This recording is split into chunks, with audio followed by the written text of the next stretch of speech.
Welcome doctor and everyone who are watching this video. We are from Group A for Subject Engineering Science, and the topic we would like to present in this video is Newton's Law of Motion. This video was prepared by us, Amirul Azizi bin Abdul Manan, Nurin Nadirah binti Muhammad Zaki, and Nur Anis Nadirah binti Abdul Basir. So let's start the video. So right now I will introducing to you the Newton's law.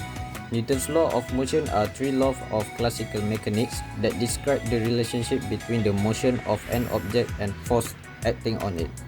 Isaac Newton stated that there are three laws of motion. These are Newton's first law, also called as law of inertia, Newton's second law, F equal to mass and acceleration, and lastly Newton's third law, for every action there is an equal and opposite reaction. So firstly is Newton's first law.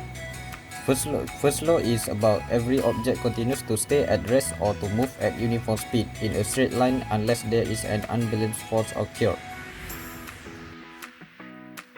The example is like a skating ring.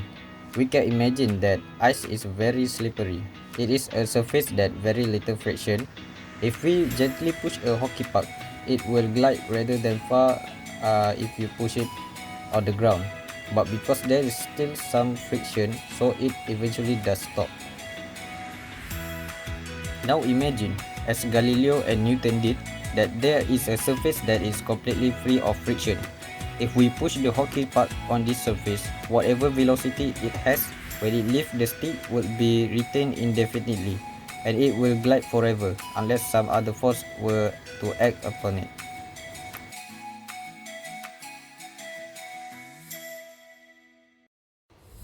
So I start the experiment as I put both of the empty coffee can and also full coffee can on the slope, and then I let them go in the same time at same direction.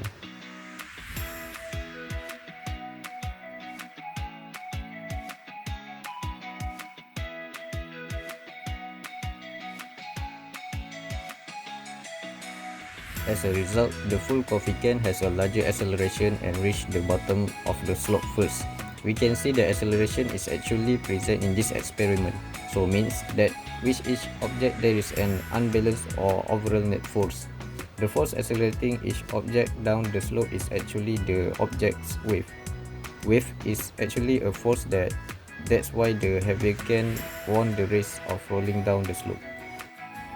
Now we move to the next point, which is Newton's third law. Newton's third law is about a force is a push or a pull upon an object which results from its interaction with another object.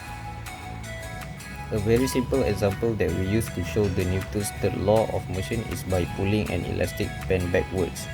We put the elastic band backwards, there is an action force. When we release the elastic band, it goes forward because of the reaction force resulting from the same force used to pull it. Another example that having the same concept is gunshot.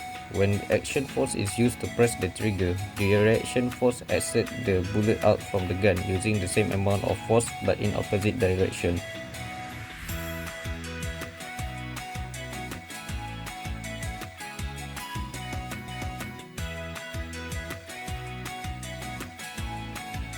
So the conclusion is the Newton law of motion is one of the important and interesting topics in physics, and it's connected with real world, make it more valuable and essential. The first law explains that forces are necessary to change the motions. The second law describes how forces and acceleration are related to mass, and the third law explains that force act in pairs. That's all from us. Thank you for watching this video. We hope all of you who are watching this video can more understand about this topic, which is Newton's law of motion. Thank you.